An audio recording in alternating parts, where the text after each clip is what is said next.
في القلب مشاعر أخفيها قد أشرقت الشمس عليها عن خطط لم أعبأ فيها ستكون بأيامي فرقا فحياتي قبل الحلقات تيه بضياع بشتاتي من دوننا.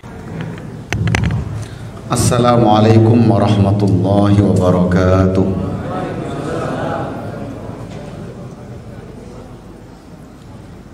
Alhamdulillahi Rabbil Alamin. Alhamdulillah ala kulli halin wa ni'matin. Alhamdulillah alladhi bi ni'matihi tatimmus salihat wa bi fadlihi tunalul khair wal barakat. Wassalatu wassalamu ala ashrafi wa khairi sairi makhluqat Nabiyyina Muhammad sallallahu alaihi wasallam wa ala alihi wa sahabatihi wa dhurriyyatihi wa man ihtada bihadihi wa man sara binahjihi wa man sanna bisunnatihi ila yaumil mi'ad. Amma ba'du. Jamaah salat maghrib, malam ini kita harus benar-benar bersyukur kepada Allah Subhanahu wa taala karena tadi sebelum kita berangkat ke masjid Allah menurunkan hujan. Tidaklah hujan diturunkan ke muka bumi kecuali menjadi keberkahan.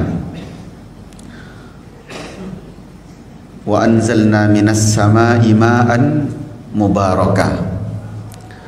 Dan kami turunkan air dari langit sebagai keberkahan. Maka bagi orang-orang yang beriman, ketika turunnya hujan, doanya adalah mutirna bi fadlillahi wa rahmatih. Hujan turun menimpa kita karena karunia dan rahmat dari Allah. Atau ketika persis hujan itu turun, doa kita adalah Allahumma sayyiban nafi'a. Ya Allah, turunkan hujan yang memberikan manfaat. Maka aneh ketika misalnya ada orang mau mengadakan acara lalu hujannya dihadang dengan ilmu-ilmu tertentu, berdoa kepada Allah, jika hujan itu yang terbaik menurutmu ya Allah turunkan, jika tidak maka engkau lebih tahu akan hal itu. Acara yang kita lakukan dibanding semua kebutuhan orang dan ketetapan Allah itu sangat kecil. Misalnya kita mau mengadakan pengajian, kamrat, atau tasyakuran, atau bahkan kawinan, tiba-tiba mendung, maka orang yang beriman doanya adalah semoga kalaupun hujan sayyiban nafi'a, hujan yang bermanfaat. Tapi yang tidak beriman kemudian jika hujannya turun dicela, sebelum hujannya turun sudah dilakukan ritual-ritual agar hujannya tidak turun. Padahal satu tetes itu, setiap tetes itu yang jatuh ke bumi tidak lain adalah keberkahan. Sampai ada anjuran di awal-awal turunnya hujan itu kita dianjurkan untuk mandi, untuk hujan-hujanan. Kecuali memang petir atau hujannya tengah malam. Jadi ada anjuran ketika hujan-hujan awal itu, karena hujan adalah keberkahan, dianjurkan untuk mandi hujan dan minum dari air hujan itu. Sebaliknya kadang-kadang kan kita melarang anak-anak untuk mandi hujan. Sakit. Hujan itu keberkahan, tetapi harus dipantau. Jangan kemudian dibiarkan begitu saja mandi hujan. Takutnya tahu-tahu sudah sampai sungai. Ala kulli hal, mudah-mudahan dengan turunnya hujan ini Allah melipat gandakan keberkahan bagi kita dan hadirnya kita ke masjid meskipun terhalang hujan, kemudian Allah lipat gandakan pahalanya, karena inna li'azamil jaza li'azamil bala. Sesungguhnya balasan itu tergantung seberapa berat cobaannya. Sejujurnya saya juga sempat nelpon takmir barusan karena hujannya sangat deras, tapi alhamdulillah perlahan mereda dan bisa hadir ke Masjid Al-Munawwarah. Dan kita berharap, karena tadi kesulitan, rata-rata kalau yang agak jauh itu kesulitan berangkat ke masjid tapi dipaksakan untuk datang, maka mudah-mudahan Allah melipat gandakan pahalanya. Karena sebenarnya Pak, sebenarnya Rasulullah itu pernah tidak sholat berjamaah ke masjid karena hujan, dan Rasulullah pernah menjamak sholat itu karena hujan. Artinya ada sunnahnya masing-masing. Tetapi kalau dalam satu keadaan kemudian diuji dengan hujan yang berat tapi kita masih berupaya, maka kita juga dapat pahala yang berlipat. Tapi kemudian jika kita tidak ke masjid, misalnya sholat di rumah karena memang hujan, khawatir ada sesuatu, maka kita juga telah melaksanakan dari sebagian sunnah. Jadi tidak perlu suudzon dengan yang tidak datang ke masjid. Masa cuma hujan gitu sudah tidak mau ke masjid? Jamaah yang dimuliakan Allah, kemudian salawat dan salam senantiasa kita haturkan, mudah-mudahan terus tercurah untuk kekasih kita Nabi Muhammad sallallahu alaihi wasallam. Atas perjuangan beliau, dengan izin Allah kita pada petang hari ini bisa berkumpul di masjid ini. Mudah-mudahan Allah senantiasa meliputi rahmatnya pada diri kita dengan mengikuti sunnah-sunnah Rasulullah sallallahu alaihi wasallam. Hadis dari bab Al-Mubadarah bil a'malis salihah, bersegera beramal baik, yang sudah kita kaji hadis pertama kemarin, yaitu Rasulullah pernah sholat asar di kota Madinah, tiba-tiba habis sholat langsung apa Pak?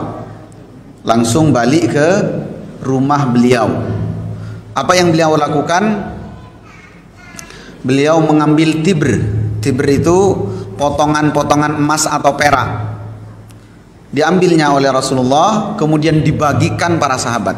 Diperintahkan oleh Rasulullah, bagikan ini. Kemudian para sahabat terheran. Rasulullah menjelaskan, benda ini tadi yang menggangguku ketika aku sholat. Ketika aku sholat, aku mengingat benda ini. Artinya sunnahnya, kalau ada sesuatu yang mengganggu pikiran kita berupa harta, segera diberikan. Segera diberikan, segera disedekahkan. Ustaz, bagaimana kalau bendanya sangat berharga? Ya dipertimbangkan saja. Biar tidak sunnahnya hanya terbatas pada malam Jumat. Malam Jumat sunnah Rasul. Poligami sunnah, itu aja sunnah Rasul.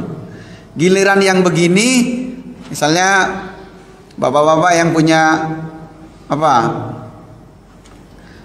perhiasan di rumah keluarganya, tiba-tiba ingat tadi belanja perhiasan, terus masuk ke dalam pikirannya dalam sholat, pulang bagikan. Itu juga bagian dari sunnah Rasul.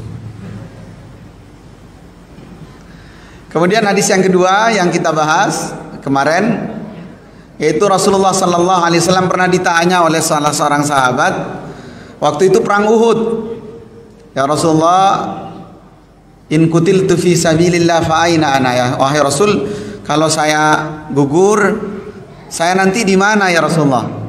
Dia sedang asik makan kurma, dimakan kurma satu-satu, di tangannya digenggam kurma itu. Rasulullah menjawab, anta fil jannah.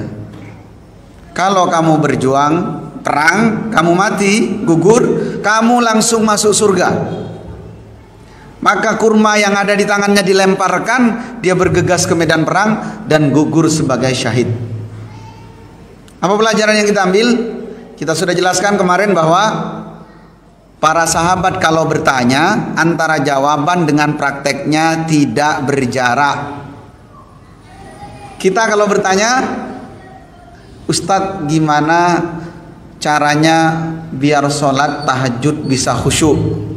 Kadang-kadang prakteknya itu baru seminggu lagi.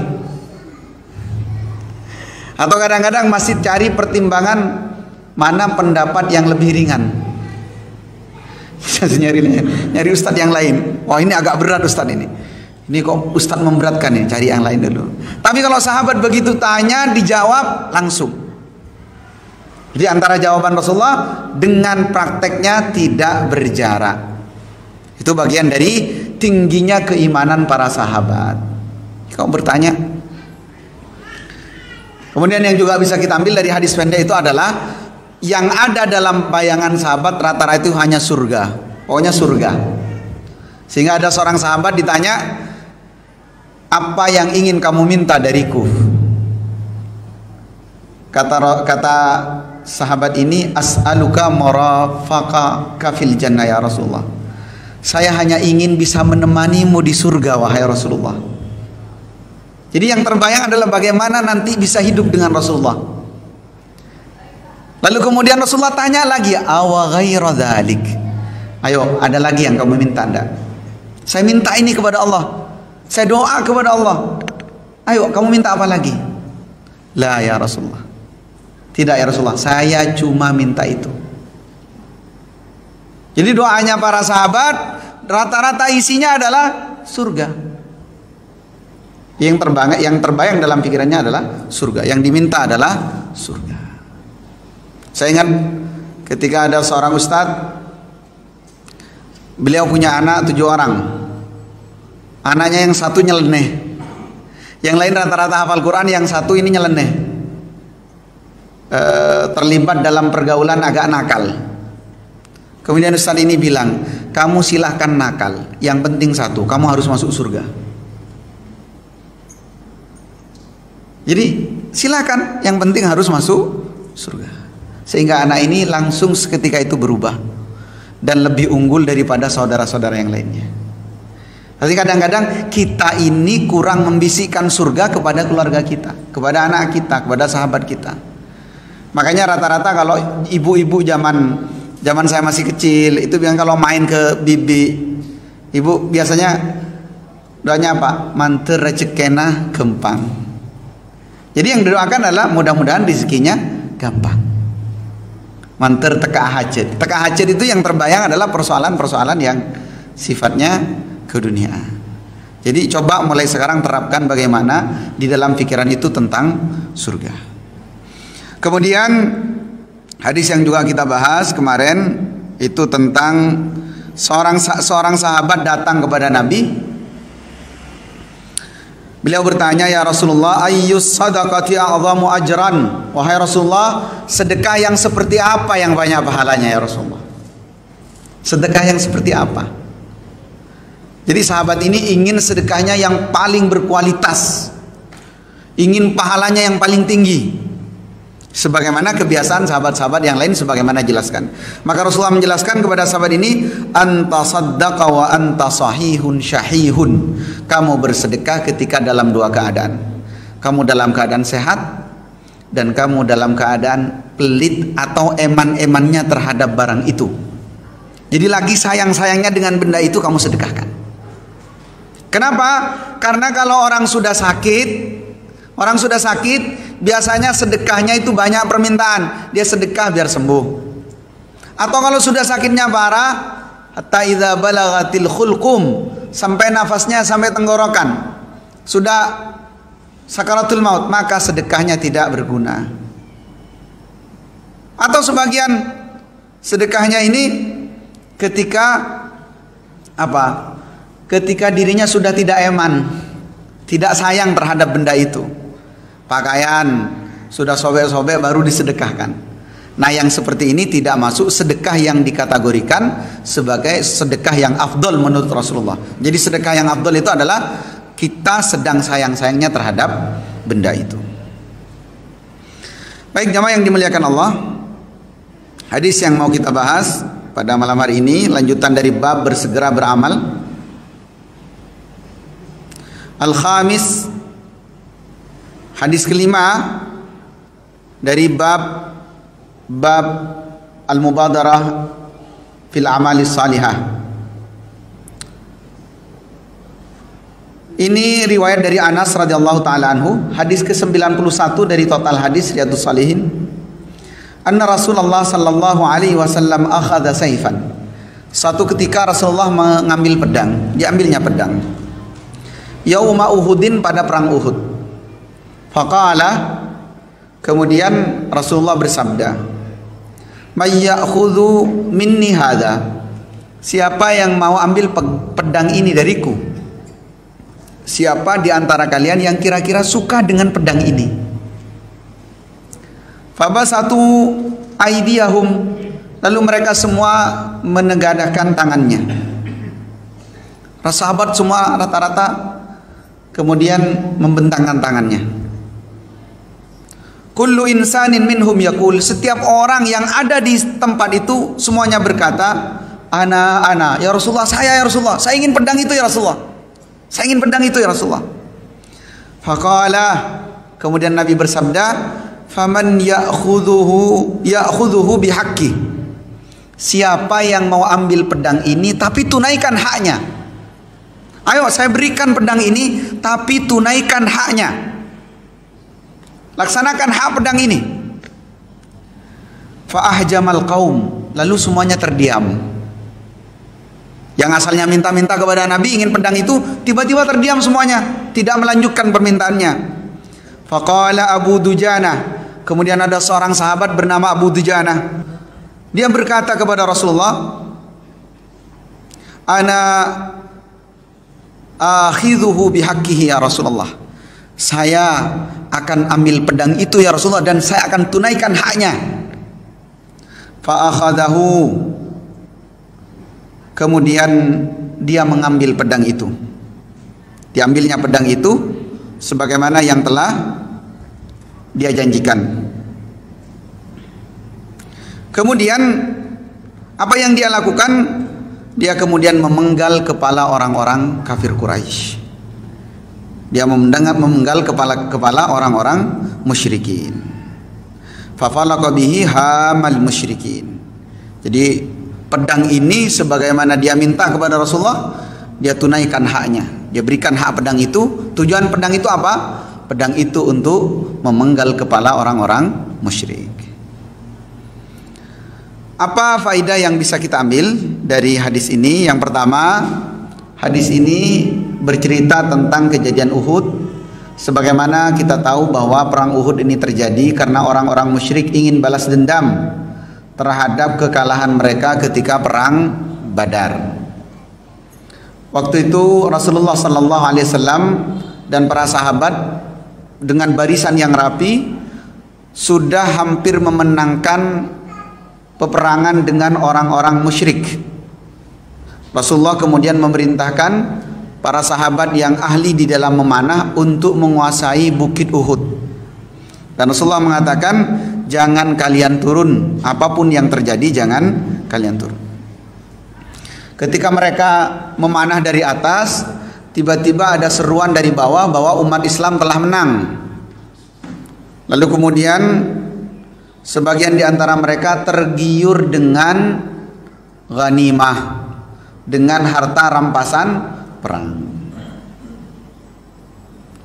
Lalu kemudian sebagiannya turun, perlahan turun, dan pada akhirnya bukit itu dikuasai oleh orang-orang musyrik yang saat itu masih dipimpin oleh Khalid bin Walid. Kemudian umat Islam kalah dalam perang itu. Bahkan di dalam sejarah disebutkan Rasulullah sampai tanggal giginya, dan di pelipis beliau banyak sekali luka dan sampai mengucurkan darah. Apa yang menyebabkan umat Islam kalah saat itu? Yaitu Allah menyebutkan di dalam Al-Quran, hatta idza fashiltum wa tanaza'tum fil amr. Pertama adalah mereka itu berpecah. Jadi yang menyebabkan umat Islam sebagai gambarannya saat itu adalah perang Uhud, pecah pendapat. Satu, minhum mayuridud dunya, minkum mayuridud dunya, wa minkum mayuridul akhirah. Sebagian terbayang dengan dunia, ghanimah, sebagian lagi masih terbayang dengan akhirat. Summa sarafakum anhum liyabtaliyakum. Kemudian tiba-tiba kalian berpaling. Kemudian yang kedua, wa tanaza'tum, berbantah-bantahan. Saat itu di atas berbantah-bantahan. Kata sebagian, kita harus tetap karena perintah Rasulullah tetap. Kata sebagian, kita sudah menang, saatnya turun. Ternyata itu adalah bagian dari taktiknya Khalid bin Walid. Saat itu mereka pura-pura mundur agar terkesan kalah. Dan qadarullah, dengan izin Allah, dengan karunia Allah, Khalid bin Walid yang strateginya luar biasa, kemudian tidak lama setelah itu menjadi bagian dari barisan umat Islam. Di antara kisah yang masyhur, beliau ini hampir semua perang yang ketika beliau menjadi komandonya, menjadi panglimanya, perang itu tidak pernah kalah. Dia adalah Khalid bin Walid yang memiliki gelar Saifullah al-Maslul. Jadi si pedang Allah yang terhunus. Dan unik sekali wafatnya beliau Khalid bin Walid ini, karena ternyata wafatnya tidak di medan perang. Wafatnya di tempat tidur. Mohon maaf, di tempat beliau sakit, terbaring. Di antara penyesalan, tangisan-tangisan terakhir beliau karena beliau tidak bisa gugur sebagai syahid. Dan muarikh mengatakan tidak ada satupun di tubuhnya Khalid bin Walid itu kecuali semua pernah ada bekas luka, luka sayatan pedang, tombak, panah dan seterusnya. Jadi semua kulitnya itu ada bekas lukanya. Karena memang hobinya perang. Ternyata kalau Allah sudah menakdirkan, meskipun sudah bertempur di medan perang, ternyata wafatnya tidak di medan perang. Berapa banyak orang yang ingin meninggalnya di masjid, ternyata meninggalnya di rumah sakit. Ada di Mesir, sampai kisah ini diviralkan waktu itu. Ada pemabuk, mabuknya berat, berangkat ke masjid. Sampai di masjid beberapa orang yang sedang kumpul mengadakan halakoh, itu seperti acuh tidak acuh, mau menolong atau enggak. Sebagiannya cuek. Ya namanya orang mabuk mungkin sudah perasaan, sudah suudzon. Tiba-tiba si mabuk ini memaksa salah seorang syekh yang ada di tempat itu. Apa yang dia lakukan? Minta agar diajari berwudu. Diajarilah wudu. Setelah itu minta diajari sholat. Ketika sampai di rakaat kedua, dia sujud dan tidak bangun lagi. Padahal mau masuknya ke dalam masjid dalam keadaan mabuk. Ada beberapa orang yang sudah memesan tempat wafatnya di satu tempat dengan kain kafan yang sudah disediakan. Ternyata wafatnya tidak di tempat itu, dan seterusnya. Ini bagian dari penjelasan bahwa di antara kisah unik dari perang Uhud adalah ada sosok Khalid bin Walid. Dan sosok Khalid bin Walid, salah satu yang unik dari beliau adalah karena beliau di medan tempur, kegiatan sehari-harinya perang, tapi ternyata tidak meninggal di medan perang. Kemudian pelajaran yang kedua yang bisa kita ambil dari hadis ini adalah sikap adil Rasulullah. Rasulullah ketika menawarkan pedang ini, Rasul tidak menunjuk satu orang saja, tidak menunjuk satu suku saja, tapi Rasulullah kemudian menawarkan siapa yang mau pedang ini. Artinya semua orang kemudian berpotensi untuk mendapatkan pedang itu. Ini menunjukkan sikap adil luar biasa yang ditunjukkan oleh Rasulullah. Artinya kalau ada sesuatu yang secara potensi semua orang berhak mendapatkannya, maka jangan kemudian kita memilih satu orang. Karena biasanya ada pemimpin yang orang-orang harus mendapatkan itu, tapi kemudian tidak ditunjukkan sikap adil, yang terjadi kemudian perpecahan. Tetapi kalau memang secara pertimbangan, secara ilmu, orang itu layak untuk mendapatkan, maka berikan langsung, tidak masalah. Ini biasanya bapak yang punya anak, misalnya anaknya 3, dia hanya punya satu benda. Yang benda itu semua di antara 3 bersaudara ini sebenarnya punya hak dan layak. Maka pertanyakan, siapa yang mau ambil benda ini? Nah, kemudian cara menyeleksinya seperti apa? Cara menyeleksinya adalah dengan seperti yang ditanyakan oleh Rasulullah. Tapi siapa yang bisa menunaikan haknya? Nah, kemudian nanti akan ketahuan siapa yang benar-benar layak menerimanya. Kemudian di antara faidah hadis yang bisa kita ambil dari hadis ini adalah kecintaan para sahabat dengan benda-benda yang dimiliki oleh Rasulullah. Kita tahu bahwa semua yang menempel pada Rasulullah sallallahu alaihi wasallam itu ada keberkahan. Benda-benda yang dimiliki Rasulullah juga memiliki keberkahan. Sehingga kita pernah mendengar satu riwayat ketika Rasulullah sallallahu alaihi wasallam pertama kali pindah, beliau ceramahnya di atas mimbar. Ada satu benda itu kemudian nangis, bukan manusia. Riwayatnya sahih. Ternyata Rasulullah sebelum itu tidak ceramah di atas mimbar, tapi setiap Rasulullah ceramah beliau memegangi salah satu pohon kurma. Ketika pohon kurma ini ditinggal oleh Rasulullah dan Rasulullah beralih kepada mimbar, ada tangisan di tempat itu. Dan para sahabat kemudian mengetahui ternyata tangisan itu bersumber dari pohon kurma. Jangan manusia, jangankan sahabat, pohon kurma saja bisa cemburu kepada Rasulullah. Sehingga dalam Sahih Bukhari, Rasulullah itu ketika berwudu, bekas wudunya itu direbut. Sampai kadu yaktatiluna fi wudu'in Nabi. Mereka hampir saling bunuh-bunuhan, hampir saling berperang demi bekas wudunya Rasulullah sallallahu alaihi wasallam. Nah, begitu juga dalam riwayat ini, para sahabat menunjukkan kecintaannya kepada Rasulullah dengan apa? Semuanya angkat tangan. Ya Rasulullah, ana ya Rasulullah. Yang lain juga ana ya Rasulullah, saya ya Rasulullah.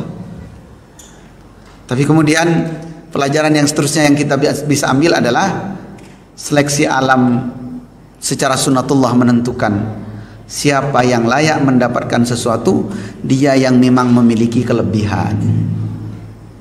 Siapa orang itu? Dialah Abu Dujana. Dan ini penting untuk kita pahami, karena kadang-kadang semuanya doa. Ya Rasulullah, saya minta harta ya Rasulullah. Ya Allah, minta kepada Allah. Ya Allah, saya minta harta ya Allah. Saya minta jabatan. Lalu pertanyaannya adalah, kalau Anda dikasih harta, kalau Anda dikasih jabatan, kira-kira apa hak yang akan Anda tunaikan? Apa kewajiban yang akan Anda lakukan? Yang belum menikah doa, ya Allah, saya ingin cepat nikah ya Allah. Kira-kira kalau menikah, apa kewajiban yang Anda lakukan sehingga orang lain akan benar-benar mereka dapatkan? Maka sama seperti ini. Ketika para sahabat minta kepada Rasulullah, Rasulullah kemudian tidak langsung memberikannya, tidak memilih kemudian siapa yang paling kuat. Rasulullah menanyakan lagi, kalau saya berikan, siapa yang bisa menunaikan haknya? Maka di antara faedahnya adalah jangan-jangan doa-doa yang belum dikabulkan oleh Allah, yang kita minta kepada Allah, jangan-jangan karena kita hanya tergiur dengan bendanya, tapi kita tidak siap untuk menunaikan haknya. Jangan-jangan seperti itu. Jangan-jangan permintaan-permintaan kita selama ini yang kita mohon kepada Allah, tidak Allah berikan, Allah tahan karena kita hanya semata-mata tergiur dengan benda tersebut, menarik. Atau jangan-jangan ada faktor lain. Kita minta harta kenapa? Karena selama ini capek miskin. Karena selama ini tidak enak dengan omelan orang. Selama ini kita ketika silaturahim ke famili ada pandangan-pandangan sinis karena kita tidak punya harta. Jangan-jangan kita minta harta karena itu. Bukan karena ketika kita diberikan harta kita akan jadi dermawan. Ketika diberikan harta kita akan sedekah. Jangan-jangan Allah menahannya karena itu. Maka setiap permintaan itu tanyakan pada diri kita, kalau diberikan, sudahkah kita siap menunaikan haknya? Jamaah yang dimuliakan Allah.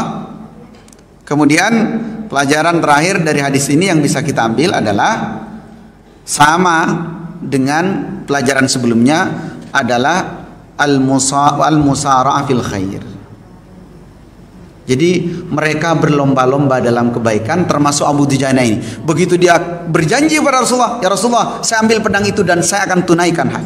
Saya akan laksanakan kewajiban itu. Ternyata betul. Setelah itu Abu Dujana tampil ke medan perang, maju, dan ternyata kata riwayat hadis ini, perawi hadis ini, yang tidak lain adalah Anas bin Malik radhiyallahu taala anhu. Ternyata Abu Dujana termasuk di antara para sahabat yang banyak memenggal kepala orang-orang musyrikin. Kenapa? Karena semangatnya ingin bersegera melakukan kebaikan. Kemudian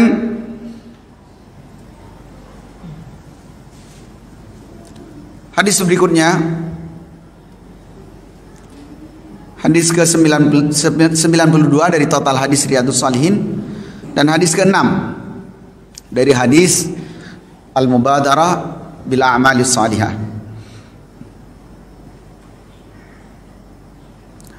Anis Zubair bin Adi qala, Zubair mengatakan, ataina Anas bin Malik, saya pernah menemui Anas bin Malik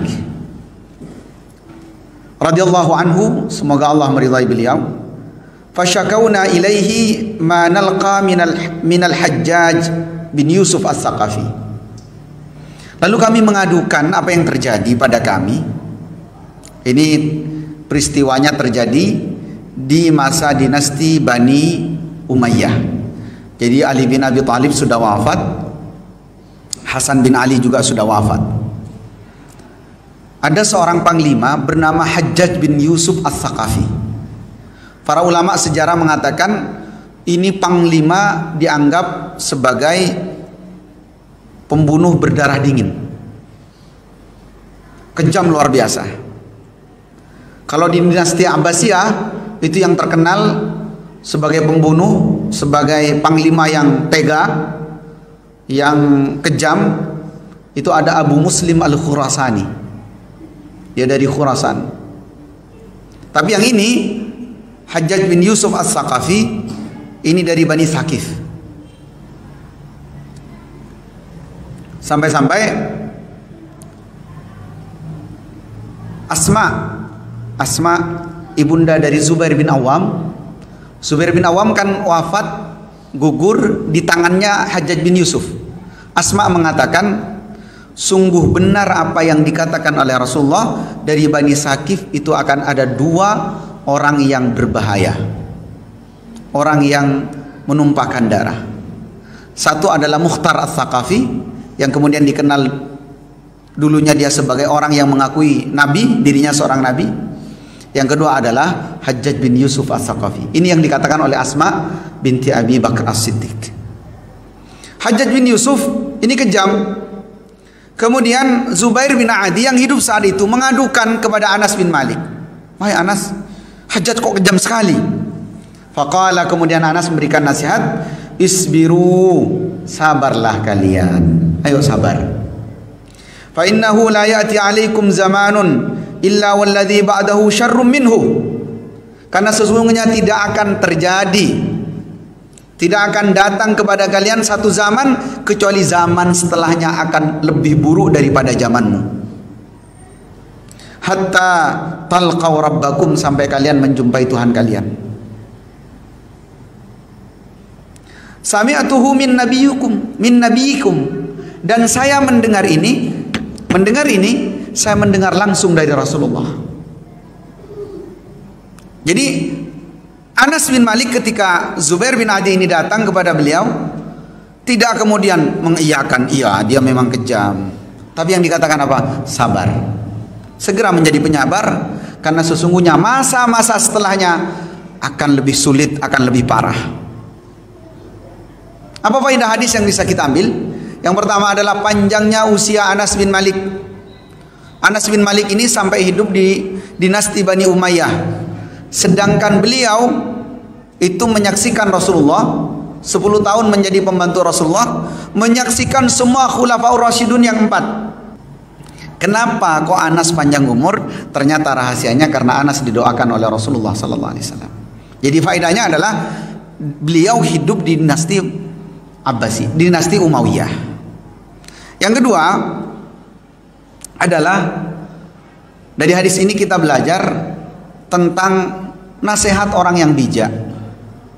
Ketika ada satu kejadian, satu keburukan yang memang besar, ketika perlawanan dilakukan maka keburukan jauh lebih besar, maka yang perlu dinasihati kuat-kuat, bersegera untuk menjadi penyabar. Kadang-kadang tidak pertimbangan. Ada kejahatan yang benar-benar besar, ada kezaliman yang benar-benar tidak bisa dilawan secara logika. Maka kemudian apa yang terjadi? Itu dilawan tanpa pertimbang. Yang terjadi apa? Terjatuh ke dalam kebinasaan. Hajjaj bin Yusuf dengan pasukan yang besar. Saat itu di peristiwa Al-Harrah, seluruh kota Madinah itu diporak-porandakan. Kota Madinah hancur. Kemudian Hajjaj bin Yusuf sempat menyerang kota Makkah. Di sekeliling kota Makkah itu ada bukit namanya Jabal Qubais. Itu ditancapkan manjanik ketapel dari atas, lalu ketapel ini diisi dengan batu dan dilemparkan ke bawah sampai sebagian bangunan Ka'bah itu rusak. Apa yang dia lakukan? Dia ingin membunuh salah seorang sahabat yang hidup di masa Rasulullah, namanya Abdullah bin Zubair. Dan sahabat ini adalah cucu dari Abu Bakar As-Siddiq. Tapi ternyata apa? Anas bin Malik, kemudian Abdullah bin Umar, Abdullah bin Abbas tidak menyuarakan untuk melawan. Saat itu khalifahnya ada Yazid bin Muawiyah, kemudian setelahnya diganti oleh Marwan bin Hakam, kemudian setelahnya diganti oleh Abdul Malik bin Marwan. Tapi semuanya tidak dilawan. Justru yang dinasihatkan kepada orang-orang yang datang mengadu pada beliau, isbiru, sabar. Kenapa? Karena kezaliman itu jika dilawan justru mudaratnya jauh lebih besar. Dan salah satu dari bahaya melawan pemerintah yang sedang berkuasa, tetapi syariat Islam tetap berjalan, salah satu fitnah yang akan terjadi adalah pertumpahan darah di antara sesama umat Islam. Dan itu tidak pernah diinginkan. Meskipun itu terjadi di masa-masa sebelumnya. Kemudian di antara faidah hadis yang bisa kita ambil adalah tentang pergantian masa ke masa. Kalau Rasulullah menyebutkan khairul quruni qarni, sebaik-baik generasi adalah generasiku. Summalladzina yalunahum, summalladzina yalunahum, kata Rasulullah, kemudian masa setelahnya, masa setelahnya. Dan ini ditegaskan oleh Anas dalam riwayat ini. Apa kata Anas? Isbiru fa innahu la ya'ti zaman, la ya'ti 'alaikum zamanun illa walladzi ba'dahu syarrun minhu. Tidak akan terjadi masa-masa kecuali yang setelahnya akan jelek, akan lebih buruk. Dan itu kita rasakan Pak saat ini.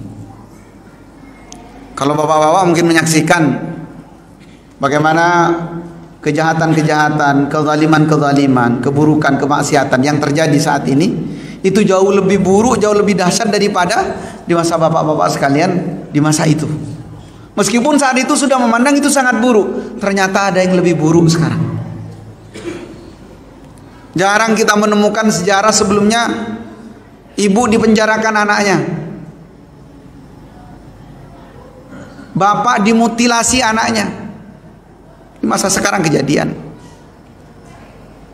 Dan kita sekarang memandangnya sudah parah. Akan ada yang lebih parah setelah ini. Makanya Rasulullah mengatakan dalam satu hadis, la taqumus sa'ah illa an syarrin nas, illa an syara'irin nas. Tidak akan terjadi hari kiamat kecuali nanti orang yang hidup terakhir-terakhir itu adalah manusia yang paling buruk. Meskipun di sisi yang lain kita melihat banyak sekali hafiz-hafiz Quran, banyak sekali anak-anak yang kalau masa itu mungkin di masa-masa kita masih kecil saat itu, ada seorang anak yang hafal Quran umur 7 tahun itu sudah dahsyat. Sekarang banyak acara-acara di televisi, 8 tahun, 9 tahun sudah hafal Quran, hafal dengan nomor-nomornya segala macam. Tapi di sisi lain kejahatannya juga dahsyat dan lebih banyak. Karenanya hadis ini mengajarkan di masa-masa fitnah seperti ini tidak ada lain kecuali pertama perbanyak tinggikan nilai sabar di dalam diri kita, kemudian bersegeralah beramal. Inilah dua hadis yang bisa kita kaji pada malam hari ini. Mudah-mudahan kita semua mendapatkan keberkahan majelis ilmu dan ilmu yang kita kaji pada malam hari ini menjadi ilmu yang bermanfaat.